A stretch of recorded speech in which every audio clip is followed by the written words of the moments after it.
Hi, it's Ernie Rideout, Editor-in-Chief of Keyboard Magazine, and we're here at the Winter NAMM Show 2009 with Alicia Keys, who's got a nifty new little product out called Alicia's Keys. And I'm going to ask her a little bit about that. But first, Alicia, the last time I saw you was backstage at the Letterman show just before a crazy performance you gave.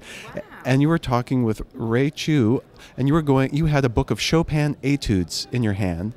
So my question to you now is, the next time I see you backstage at Letterman, will you have a manual on how to program sounds on the motif?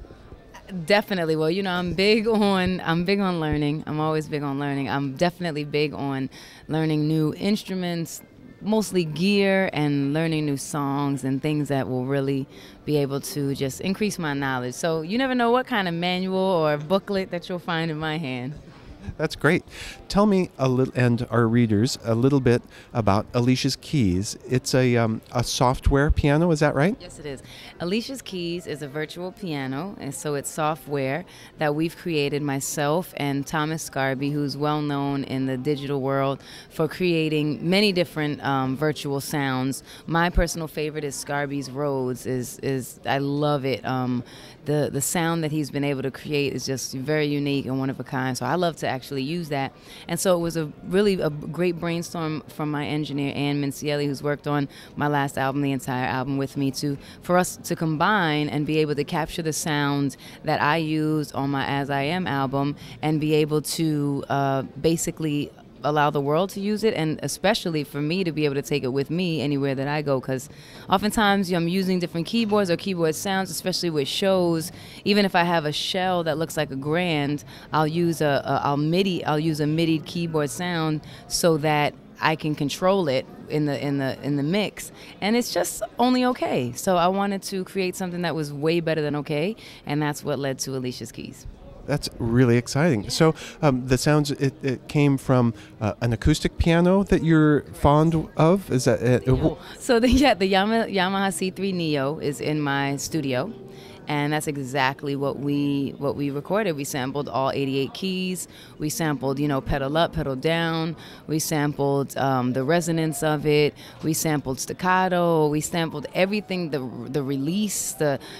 All of it is so accurate to exactly when your finger leaves the piano. We even sampled the sound of the pedal, the sound that the pedal makes as you're using it, which I love. We have the microphones that we use are old tube mics to record it, and we even have kind of the hiss in there that you're able to turn down or turn up, just to, depending on what your vibe is. I like the old school sound. I like kind of noisy sounding things because it feels, so all of that is in it, and it just really is accurate to my piano. That's amazing. That was a lot of work. It was a lot of work. It took a while. At least 6 months to really record it, and then Scarby went back with his programmer Nils, and he does Contact 3, the program Contact 3, and they edited it and programmed it, and it's a lot of work.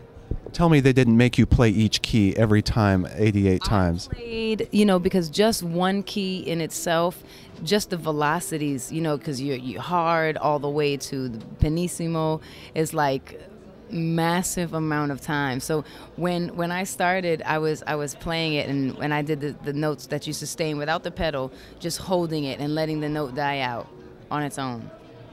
And then doing it softer and letting the note die out on its own. And like one note took an hour. And so when I finally left the booth for one note, it was an hour. I was like, wow, this is going to take forever. So I did some, and then they did a lot of the rest. Wow. I had heard you were kind of hands-on with a lot of your own technology, but playing the notes on your actual own sampled piano is insane. No, and it's really important. Another technique that we did was we really just captured the style of me playing, so that when I couldn't hit every note, you could mimic the feel of me playing the piano. So it was cool. It's been a great experience, and it's going to lead to so many more things. That's really very cool.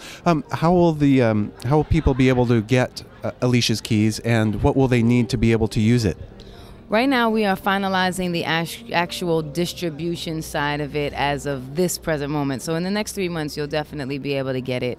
And when you will be able to get it, right now it works through Contact 3, which is like through a Native Instruments kind of format.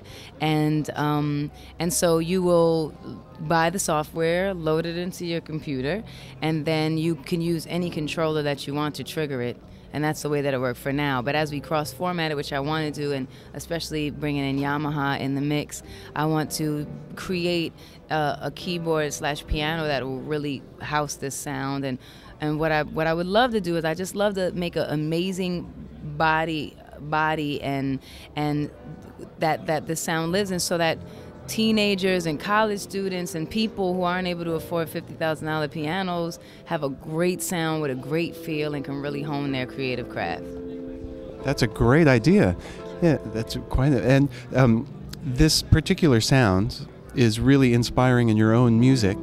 Any of the songs you performed for us earlier today, were they inspired by that sound? And can you tell me a little bit about how that inspiration works in the songwriting process? Definitely. Well, the piano that we sampled, I wrote a lot of my album on. I wrote Like You'll Never See Me Again on that piano. I wrote Superwoman on that piano. I wrote No One Started on that piano. I mean, there was a lot of songs that came from that sound that we've captured.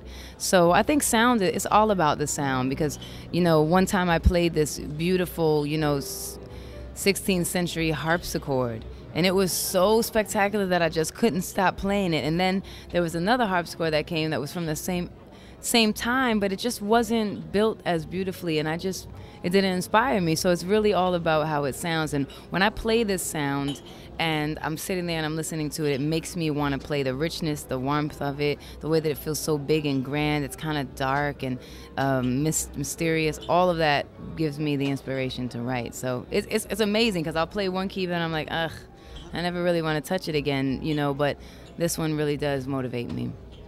That's great, and it's brilliant to come out with it as a virtual instrument that people can load fairly quickly, because I know that I find in my own music there's sometimes a disconnect between the time I have to push the on button and the time the song idea goes out of my head. You're like, you lost it. It's the worst thing, especially, there are just so many little things that come in the way that can definitely just ruin a moment. And it's so true that music is capturing the spontaneity of that moment. So quick and easy and beautiful and grand and big, and make you do it even better than you would. What are some other keyboard sounds or other instrument sounds that are inspiring to you? Instrument sounds, I love analog instruments, and that's why even with creating sounds digitally, I want them to feel like, analog and acoustic. I love, Moog sounds. I love the V-synth.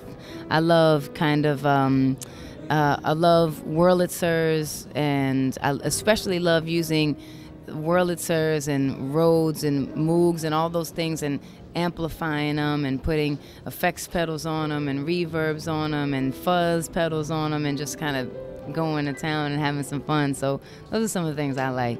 So do you think we'll see sometime in the future an entire virtual Alicia's studio? Yeah, because my studio is sick. No, seriously, the amount of equipment that we have in there is just unbelievable. So yes, I think that's a good idea. Well, we're all looking forward to that. Alicia, thank you very much for your time. It's really a pleasure talking to you. Appreciate it. Oops, I appreciate it. We'll overdub that later.